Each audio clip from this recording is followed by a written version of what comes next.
Hello दोस्तों, कैसे हो आप लोग।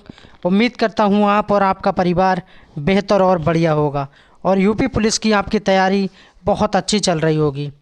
आज की क्लास में डिटेल से हम लोग हिस्ट्री को पढ़ेंगे। किसको? हिस्ट्री यानी इतिहास को पढ़ेंगे और सारे मोस्ट इम्पोर्टेंट क्वेश्चन देखेंगे, क्या क्या क्वेश्चन बनते हैं पुलिस के एग्ज़ाम में। तो शुरू करते हैं आज की क्लास। पहला प्रश्न दिया है, किस क्षेत्र के उत्खनन से पता चलता है कि वहाँ नव पाषाणकालीन मानव जमीन में गड्ढा खोदकर रहता था। किसकी बात हो रही है? किसकी बात हो रही है? नव पाषाणकालीन की बात हो रही है। नव पाषाणकालीन जो मानव था वो जमीन में गड्ढा खोदकर रहता था। कर्नाटक, असम, कश्मीर या मध्य प्रदेश। तो इसका सही आंसर हो जाएगा कश्मीर। सी इसका सही आंसर हो जाएगा। 2 नंबर क्वेश्चन देखते हैं, निम्नलिखित पुरोहितों में से कौन यज्ञ के संपादन का निरीक्षण करता था? होता, ब्रह्मा, उद्गाता या इनमें से कोई नहीं। तो कौन करता था? ब्रह्मा करता था। कौन करता था? ब्रह्मा। बी इसका सही आंसर हो जाएगा। और प्लीज़ अगर मेरा पढ़ाया हुआ आपको अच्छा लग रहा है तो वीडियो को लाइक करना और कमेंट करना और चैनल को सब्सक्राइब करना। 3 नंबर क्वेश्चन देखेंगे, अशोक ने अपने किस अभिलेख में कलिंग युद्ध का वर्णन किया है? किसकी बात हो रही है? कलिंग युद्ध की बात हो रही है। और सबसे पहले आपको पता होना चाहिए कि कलिंग युद्ध हुआ कब था। तो 261 ईसा पूर्व में कलिंग युद्ध हुआ था। कब हुआ था? 261 ईसा पूर्व में कलिंग युद्ध हुआ था। और 13वां अभिलेख अपने अभिलेख के 8 साल बाद, जो 13वां अभिलेख है अशोक का, अपने 8 साल के बाद, सम्राट अशोक की बात हो रही है। सम्राट अशोक अपने 8 साल के राज्य अभिषेक के बाद जो कलिंग युद्ध हो गया था, यानी उनको गद्दी पे बैठने के 8 साल बाद 261 ईसा पूर्व कलिंग का युद्ध हो गया था। इसमें क्या हुआ था? 1 लाख लोग मारे गए थे कलिंग के युद्ध में। और इसमें अशोक ने बौद्ध धर्म को अपना लिया था। इस युद्ध में बहुत रक्तपात देख के बहुत ज़्यादा दिक्कत हुई थी अशोक को, तो इसलिए उन्होंने बौद्ध धर्म को अपना लिया था। अशोक और कलिंग के राजा, क्वेश्चन में पूछा जाता है कि ये युद्ध तो हुआ था 261 ईसा पूर्व में, लेकिन अशोक और किसके बीच हुआ था? तो अशोक और कलिंग के राजा पद्मनाभन के बीच हुआ था 261 ईसा पूर्व में। तो 3 का सही आंसर हो जाएगा शाहबाजगढ़ी शिल्प राजज्ञा। अशोक ने अपने किस अभिलेख में कलिंग युद्ध का वर्णन किया है? जो अभिलेख था अशोक का वो कौन सा था?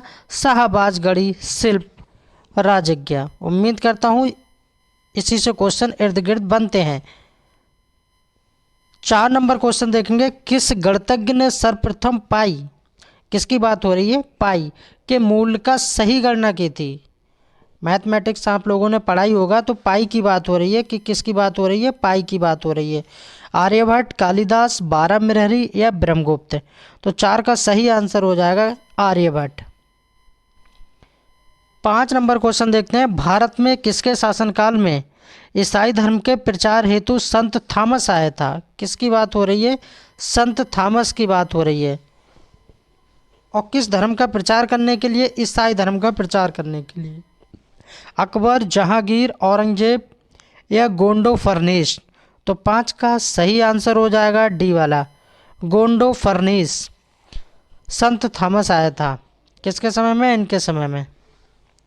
और जिंदा पीर किसको कहा जाता है? औरंगजेब को जिंदा पीर कहा जाता है।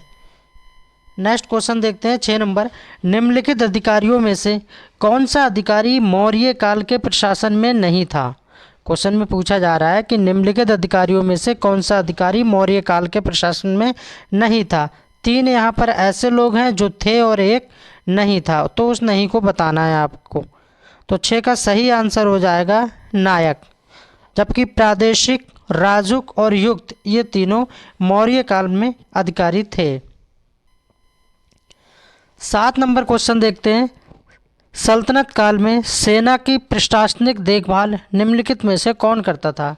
कब की बात हो रही है? सल्तनत काल की बात हो रही है। जो सेना थी, जो आर्मी थी, उसकी देखभाल कौन करता था? नायब करते थे या वजीर करते थे या काजी करते थे या आरिज ममलिक करते थे? तो 7 का सही आंसर हो जाएगा आरिज ममलिक। डी इसका सही आंसर हो जाएगा। और सभी भाई बहनों से विनती है, प्लीज़ वीडियो को लाइक ज़रूर कर दें। आप लोग लाइक नहीं करते हैं।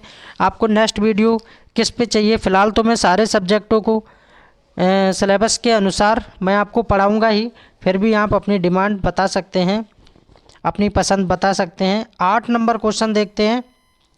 महाराष्ट्र के एक युवा जिसने पंजाब के क्रांतिकारी आंदोलन में भाग लिया था। बताना है कि महाराष्ट्र के एक युवा जिसने पंजाब के क्रांतिकारी आंदोलन में भाग लिया था, सुखदेव, राजगुरु, नामदेव या वासुदेव।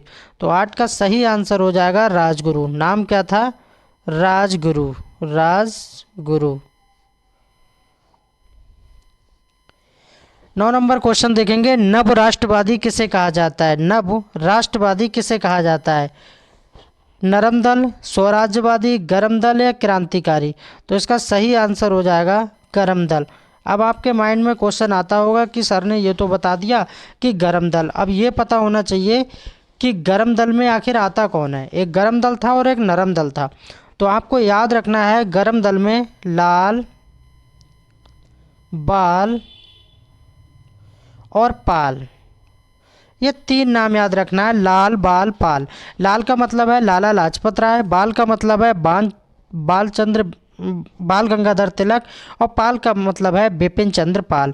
यानी लाला लाजपत राय, बिपिन चंद्र पाल और बाल गंगाधर तिलक, ये नेता गरम दल के अंतर्गत आते हैं। तो नव राष्ट्रवादी किसे कहा जाता है? गरम दल को कहा जाता है। और ये 3 नेता, अगर आपसे क्वेश्चन में पूछा जाए कि नरम दल में कौन आते हैं, ये तो गरम दल की बात है, जरूरी नहीं कि गरम दल से ही पूछा जाए, नरम दल से भी पूछा जा सकता है। तो आपको नरम दल के बारे में भी पता होना चाहिए, नोट डाउन करते रहिए। तो नरम दल में कौन आता है? दादा भाई नौरोजी, उमेश चंद्र बनर्जी और फिरोज शाह मेहता।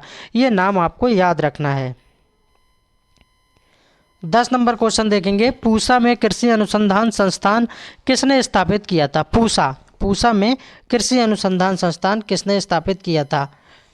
लिट्टन ने, रिपन ने या लॉर्ड कर्जन ने या मिंटो ने। तो किसने किया था? 10 का सही आंसर हो जाएगा लॉर्ड कर्जन ने। सी इसका सही आंसर हो जाएगा। 11 नंबर क्वेश्चन देखते हैं। ढाका अनुशासन समिति की स्थापना किस वर्ष में हुई थी? ढाका अनुशासन समिति की स्थापना किस वर्ष हुई थी? 1902, 1903, 1904 या 1905। तो कब हुई थी? 1905 में हुई थी। 1905 में, 1905 में। और ये सारे प्रश्न जो मैंने लिए हैं हिस्ट्री टॉपिक से, ये प्रीवियस ईयर के क्वेश्चन हैं, क्योंकि एग्ज़ाम जो है अब इजी नहीं रह गया है। कोई भी एग्ज़ाम देख लीजिए, कंपटीशन बहुत हार्ड हो गया है, वैकेंसी बहुत कम आती हैं और बहुत ज़्यादा बच्चे फॉर्म डालते हैं, और नौकरी तो आपको पता है उन्हीं को मिलती है जितनी वैकेंसी होती है। तो आपको तैयारी बहुत अच्छी करना पड़ेगी, तभी सिलेक्शन हो पाएगा। अगर आप पहले के क्वेश्चन पढ़ते रहेंगे सिंपली कि बहुत सरल सरल, तो आपका सिलेक्शन ऐसे नहीं होगा। ये कड़वी सच्चाई है, ये आपको स्वीकार करना ही पड़ेगी। अगर आपको अच्छे से और बेहतर तैयारी करना पड़ेगी तो क्वेश्चन भी लेवल के होना चाहिए। ठीक है, 12 नंबर क्वेश्चन देखते हैं। 12 नंबर में क्या कहा जा रहा है? निम्नलिखित में से महिला मताधिकार की मांग के लिए लंदन जाने वाले शिष्टमंडल का नेतृत्व किसने किया था? एनी बेसेंट, सुचेता कृपलानी, सरला देवी, सरोजनी नायडू। तो 12 का सही आंसर हो जाएगा सरोजनी नायडू ने किया था। और उत्तर प्रदेश की प्रथम राज्यपाल महिला कौन थी? सरोजनी नायडू, ये भी याद रखना है। और सुचेता कृपलानी कौन थी? उत्तर प्रदेश की पहली मुख्यमंत्री महिला सुचेता कृपलानी। और उत्तर प्रदेश की सबसे पहली दलित महिला सुश्री मायावती। ये भी बातें आपको याद रखना पड़ेगा। फ़िलहाल मैंने यूपी स्पेशल में आपको पढ़ा दिया है। अगर आपने वीडियो नहीं देखी है तो आपका मोस्ट वेलकम, चैनल पे आइए और वीडियो को वॉच कीजिए। 13 नंबर क्वेश्चन देखते हैं। भारत और पाकिस्तान के बीच नेहरू लियाकत समझौता, भारत और पाकिस्तान के बीच कौन सा समझौता हुआ था? नेहरू लियाकत समझौता। किस समस्या को, क्या प्रॉब्लम थी, उसको हल करने के लिए 1950 में हस्ताक्षर किए गए थे। बात कब की हो रही है? 1950 की बात हो रही है। कब सिग्नेचर किए गए थे? क्या प्रॉब्लम थी वहाँ पर? अल्पसंख्यकों की सुरक्षा के लिए, रियासतों के विलय के लिए, विदेशी संबंधों के लिए, सीमा झगड़ों को निपटाने के लिए। तो इसका सही आंसर हो जाएगा 13 का अल्पसंख्यकों की सुरक्षा के लिए, सिक्योरिटी के लिए। 14 नंबर क्वेश्चन देखेंगे। निम्न में से कौन सी कालिदास की रचना नहीं है? निम्न में से, अब देखिए ये क्वेश्चन थोड़ा इजी है अगर आपने पढ़ा होगा, क्योंकि एग्ज़ाम का जो लेवल होता है ना, आप ध्यान से देखिए, 100% जो एग्ज़ाम बनता है उसमें क्या होता है, उसमें अब का बता रहा हूँ मैं, इस समय क्या हो रहा है, 80% क्या हो रहा है, 80% टफ बनाया जा रहा है। ठीक है, और 20% इजी बनाया जा रहा है। तो उस 20% में ये ऐसे क्वेश्चन आपको देखने को मिलेंगे और 80% में हार्ड क्वेश्चन मिलेंगे आपको देखने को। तो सिलेक्शन आपका कहाँ से होगा? तो आपको इजी तो पता ही होना चाहिए, क्योंकि जिन एग्जामों में नॉर्मलाइजेशन होता है वहाँ पर अगर ये इजी वाले क्वेश्चन आप गलत करके आएंगे तो आप बहुत नीचे चले आएंगे। ठीक है, तो आपको जानकारी सभी तरह की होना चाहिए। कालिदास की रचना नहीं है, नहीं में पूछा जा रहा है ना। जब आपको कालिदास की रचनाओं के बारे में पता होगा तभी तो नहीं कर पाएंगे। अभिज्ञान शकुंतलम कालिदास की रचना है, रघुवंशम भी है, मेघदूतम है, कादम्बरी नहीं है। डी आंसर इसका सही हो जाएगा। कादम्बरी किसकी है? कादम्बरी बाणभट्ट की है। और बाणभट्ट किसके दरबारी कवि थे? हर्षवर्धन के दरबारी कवि थे। और हर्षवर्धन का टाइम पीरियड पूछा जाता है। यूपी पुलिस में कई बार हर्षवर्धन से क्वेश्चन पूछा गया है घुमा घुमा के। तो 606 से 647 आपको याद रखना है। नोट डाउन करते रहिए, खुद से नोट्स बनाइए। प्रश्न नंबर 15 देखते हैं। कागज ए खाम क्या है? क्वेश्चन में पूछा जा रहा है, आप क्वेश्चन देखिए किस तरह के क्वेश्चन पूछे गए हैं। कागज ए खाम क्या है? द्विभाषीय राजस्व अभिलेख है, मनसबदारों से संबंधित अभिलेख है, जागीर अभिलेख है, या रोजीनदार सैनिकों से संबंधित अभिलेख है। तो 15 का सही आंसर हो जाएगा द्विभाषीय राजस्व अभिलेख है, ये इसका बिल्कुल सही आंसर हो जाएगा। 16 नंबर क्वेश्चन देखेंगे। निम्नलिखित में से कि मध्यकालीन भारत के शासक ने आगरा शहर की नींव रखी थी? क्वेश्चन में पूछा जा रहा है कि आगरा शहर की नींव किसने रखी थी? फिरोज शाह तुगलक ने, सिकंदर लोधी ने, या शेर शाह सूरी ने, या अकबर ने? तो 16 का सही आंसर हो जाएगा सिकंदर लोधी ने। और आप कमेंट करके बताएंगे सभी भाई बहन कि सिकंदर लोधी ने आगरा शहर की स्थापना कब की थी, ये बताएंगे, डेट बताएंगे सभी लोग। 17 नंबर क्वेश्चन देखते हैं। निम्नलिखित में से कौन सा चित्रकार पशुओं का चित्र करने में बेजोड़ था? क्वेश्चन देख लीजिए किस किस तरह के क्वेश्चन पूछे जाते हैं, जानकारी हर क्षेत्र में होना चाहिए। निम्नलिखित में से कौन सा चित्रकार पशुओं का चित्र करने में बेजोड़ था? मीर, सैयद अली, बशाबन, उस्ताद मंसूर, अबुल हसन? तो 17 का सही आंसर हो जाएगा उस्ताद मंसूर का नाम आता है। ये नाम आपको याद कर लेना है अच्छे से, चाहे वो टीजीटी का एग्ज़ाम हो, चाहे पीजीटी का हो, चाहे यूपीएससी का हो, चाहे पीसीएस का हो, चाहे रेलवे बैंकिंग कुछ भी हो, ऐसे क्वेश्चन को ज़रूर देखा जाता है। ये क्वेश्चन पूछा हुआ है, इस टाइप के क्वेश्चन भी जीके के अंतर्गत पूछे जाते हैं। और हिस्ट्री टॉपिक को मैं टॉपिक वाइज हर सब्जेक्ट को पढ़ाऊँगा। हिस्ट्री है, भूगोल है, संविधान है ना, सब पढ़ाऊँगा मैं आपके लिए, बस आप चैनल पे बने रहें। 18 नंबर क्वेश्चन देखते हैं। अंग्रेज़ों द्वारा हस्तगत मुंबई पर पूर्ण अधिकार किसका था? अंग्रेज़ों द्वारा हस्तगत मुंबई पर पूर्ण अधिकार किसका था? पुर्तगालियों का, डच का, या डेन का, या फ्रांसीसियों का? तो किसका था पूर्ण अधिकार? पुर्तगालियों का था। किसका था? पुर्तगालियों का था। पुर्तगालियों का अधिकार था। अगर वीडियो अच्छी लग रही है तो सभी भाई बहन प्लीज़ लाइक कर देंगे। आप लोग लाइक नहीं करते हो बिल्कुल ही। 19 नंबर क्वेश्चन देखेंगे। निम्नलिखित में से ब्रिटिश भारत में कौन सा रोपण उद्यम नहीं था? किसकी बात हो रही है? ब्रिटिश भारत की, और नहीं में पूछा जा रहा है। नील, चाय, गेहूं, कॉफ़ी? तो 19 का सही आंसर हो जाएगा गेहूं। क्या नहीं था? गेहूं नहीं था। बाकी नील, चाय, कॉफ़ी ये था। 20 नंबर क्वेश्चन देखेंगे। बाणभट्ट किसके दरबारी कवि थे? बाणभट्ट किसके दरबारी कवि थे, ये बताना है आपको। बाणभट्ट किसके दरबारी कवि थे? अलाउद्दीन खिलजी, जलालुद्दीन मोहम्मद बाबर, औरंगजेब, हर्षवर्धन? तो हर्षवर्धन के थे, और हर्षवर्धन का शासनकाल 606 से 647 तक रहा है। ठीक है। बाणभट्ट और इनकी रचना अभी मैंने बताई है क्या थी? कादम्बरी। कादम्बरी किसने लिखी है? बाणभट्ट ने लिखी है। बाजार व्यवस्था के लिए कौन जाना जाता है?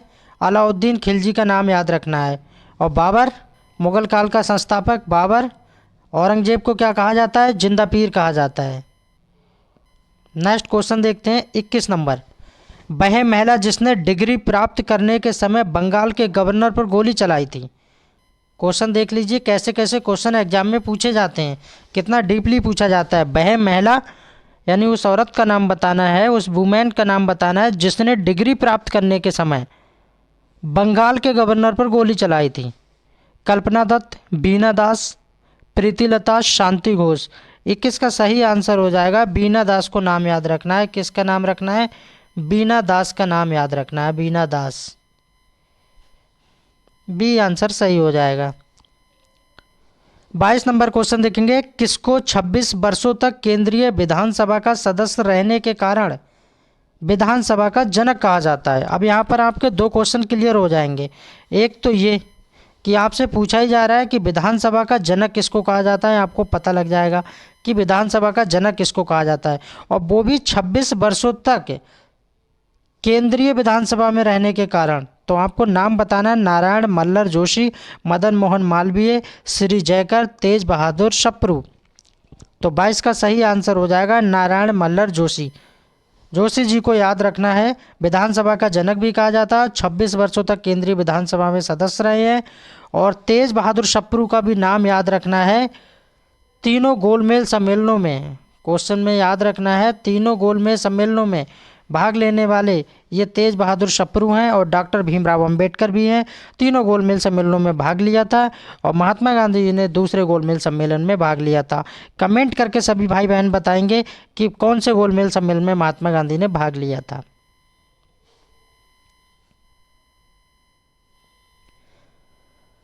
तेईस नंबर क्वेश्चन देखेंगे, तिलक के साथ केसरी और मराठा का अन्य संपादक कौन था? किसकी बात हो रही है? तिलक और केसरी। यहाँ बताना है आपको, तिलक प्लस केसरी, तिलक और केसरी और मराठा का अन्य संपादक कौन था? तो शिवराम या जीबी अगरकर या बाल शास्त्री या रघुनाथ कर्वे। तो 23 का सभी सही आंसर हो जाएगा जीबी अगरकर। क्या हो जाएगा? जीबी अगरकर, बी इसका सही हो जाएगा। 24 नंबर क्वेश्चन देखते हैं, किस अधिनियम को गोलघोटू अधिनियम का नाम दिया गया था? किस अधिनियम को दिया गया था? भारतीय परिषद अधिनियम 1909, अधिकार हस्तांतरण अधिनियम 1947, विनियामक अधिनियम 1773, देशीय भाषाई प्रेस अधिनियम 1878। 24 का सही आंसर हो जाएगा देशीय भाषाई प्रेस अधिनियम 1878, डी इसका सही आंसर हो जाएगा। 25 नंबर क्वेश्चन देखते हैं, निम्नलिखित में से कलंदर किसको कहा जाता है? ये क्वेश्चन भी कई बार पूछा गया है, कलंदर किसको कहा जाता है? छोटे बड़े एग्जामों में सब में पूछा गया है। बाबर, हर्षवर्धन, समुद्रगुप्त, औरंगजेब। तो कलंदर किसको कहा जाता है? बाबर को कहा जाता है। और बाबर ने मुगल काल की एंट्री कब से की थी? 1526 में पानीपत का युद्ध हुआ था पहला, इब्राहिम लोदी को हरा के बाबर आ गया था, है ना। 1526 में इब्राहिम लोदी को हराया था और बाबर विजयी हुआ था, तो बाबर की एंट्री हो गई थी, मुगल काल तभी से आ गया यहाँ पर, मुगल काल की स्थापना हो गई। और कलंदर किसको कहा जाता है? बाबर को। हर्षवर्धन के बारे में मैंने बता ही दिया है। समुद्रगुप्त, भारत का नेपोलियन किसको कहा जाता है? समुद्रगुप्त को कहा जाता है। और जिंदा पीर किसको कहा जाता है? औरंगजेब को कहा जाता है। 26 नंबर क्वेश्चन देखेंगे, पंचतंत्र किसकी रचना है? पंचतंत्र बहुत फेमस रचना है और ये भी क्वेश्चन बहुत बार पूछा गया है, ये भी रिपीटेड क्वेश्चन है। पंचतंत्र रचना किसकी है? मुंशी प्रेमचंद, तुलसीदास, कबीरदास या भारतेंदु हरिश्चंद्र। तो पंचतंत्र किसकी है? मुंशी प्रेमचंद की एक रचना है, ये इसका सही आंसर हो जाएगा। और रामचरितमानस को किसने लिखा है? तुलसीदास ने लिखा है। कबीरदास ने क्या लिखा है?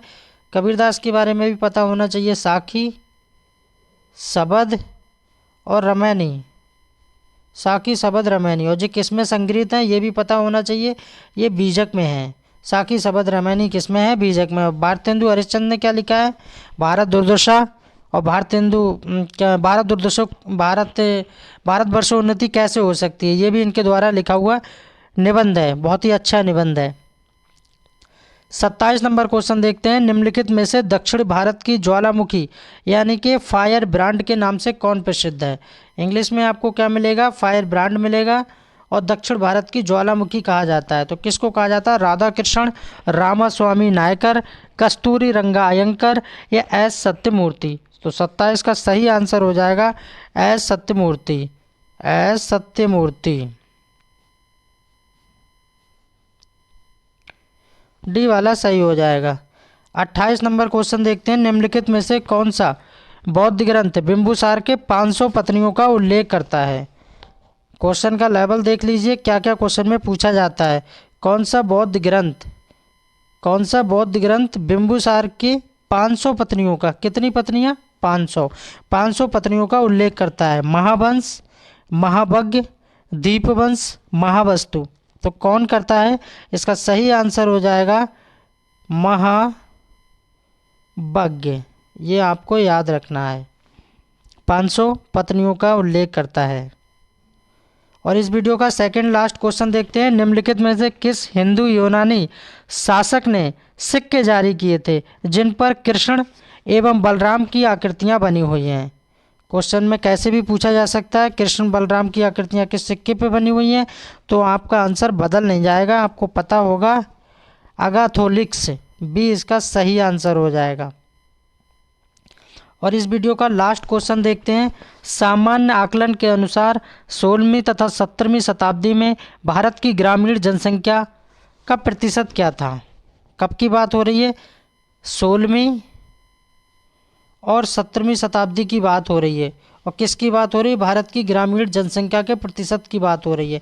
लगभग 55, लगभग 65, लगभग 75 या लगभग 85%। तो इसका सही आंसर हो जाएगा लगभग 85%। वीडियो कैसी लगी सभी भाई बहन कमेंट के माध्यम से अपना सुझाव देंगे। Thanks for watching, please subscribe my channel. मिलते हैं नेक्स्ट वीडियो में।